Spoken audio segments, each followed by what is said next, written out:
The multiplayer side of Halo has always been a little bit more fast and loose. In multiplayer, everything and anything can happen. Oh my god. Mother... No! We need to be either as good as Halo 2, and obviously that is our bar, is as at least as good, better as helping better. Enjoy your walk back to the beach. While you're working on the project, the bar is sort of a moving target. It can be intimidating for sure. Typically my morning starts with me weeping at my desk for about 30 minutes, and then I get to work. We've really gotten hardcore about instituting afternoon playtests. Okay, it's territories, 15-second respawn time.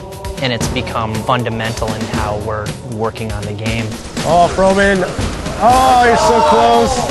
From day one, people have been in there playing it, which really refines the gameplay. It was horrible there. Oh, who broke territories? I think Halo 2 multiplayer has been played like 4 billion times. Competing against yourself is stressful. Coming up with these scenarios that people play over and over again. Now, how can we rethink that and create something that's new and interesting? We started getting more into these asymmetrical maps, where it's offense versus defense, where that's a choke point that you want to hold. And I think high ground is an example of that.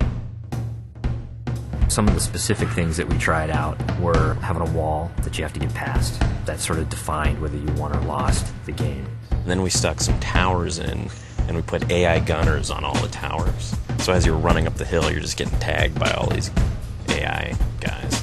That's the direction that we went. We're like, whoa, that's way too hard. In this version, the wall is actually perpendicular to the hill. And in the final version of High Ground, that wall has been rotated 45 degrees because it had 2 turrets up here as well as 2 turrets in the other tower. So there was a lot of firepower coming down on the hill.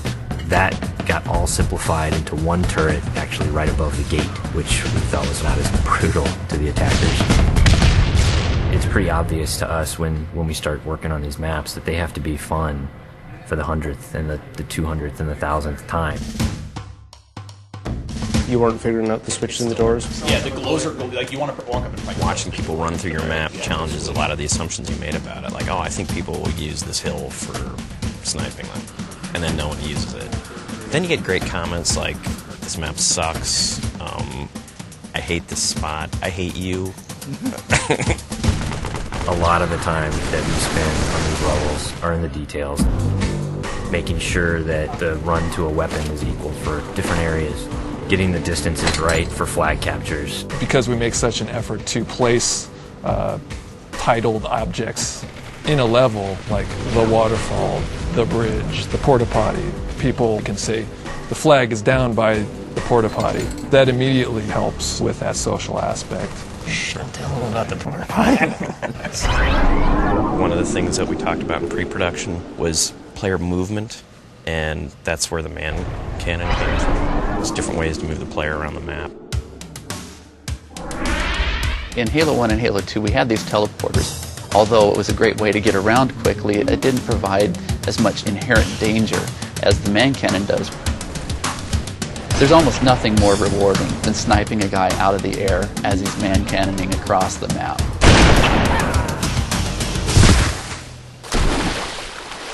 Whatever weapon that you start off every round with is going to really affect the decisions you make. There's this thing we didn't really identify in Halo 2, that if you spawn everybody with a dual-wieldable weapon like the SMG, it changed the game. People stopped meleeing and people stopped grenading because when you're dual-wielding you can't do either of those. One of our weapon modelers, Tom Doyle, said, hey, this is a great chance to bring back the assault rifle from Halo 1. The assault rifle's design language really works well with the Master Chief. It has such a unique kind of silhouette and look to it that we really didn't want to change with what is already a Halo canon. But in terms of design and gameplay, it's been adjusted pretty considerably. The weapon has a kind of a shallow clip, so it came down to how best do I use my melee attack, or how best do I use my grenades in order to tip that fight a little bit over in my favor. The assault rifle works really well with the golden three things of Halo, which are weapons, grenades, and melee.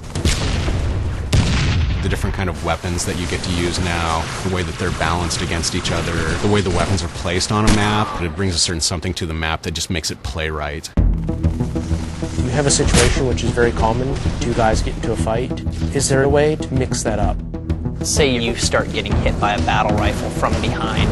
Let's say you have a bubble shield, you drop it, all of a sudden you're completely shielded from this guy who's firing on you. Or you have a trip mine and you realize a warthog is barreling towards you. Like you deploy the trip mine at the last second. And yes, you die, but you take out those damn bastards that just ran you over. When you are done as a group playing together, the first thing you want to do is talk about it. Every game you play, you're going to be having a save film that you can stop time, shift camera angles. When you watch that, I think being able to share it with your friends makes the smack talk even more powerful, because it's not just, oh, I just shot you in the head from across the map. It's, I just shot you in the head and let's watch it in slow-mo. It's really going to help people improve their play if they can see it from the enemy's perspectives. You'll be able to watch where they go, what weapons they pick up, in what order. We've done a lot on paper, we have all the specs, but there's a significant part of that that's not yet finished. The big challenge ahead of us now is to make sure that we get everything that we can in the game. We're going to be what we're going to be, and we think it's really good, but everybody's expecting it to be really good. So we got to beat those expectations somehow. That's what's tough. Yeah, that's what makes me cry at my desk.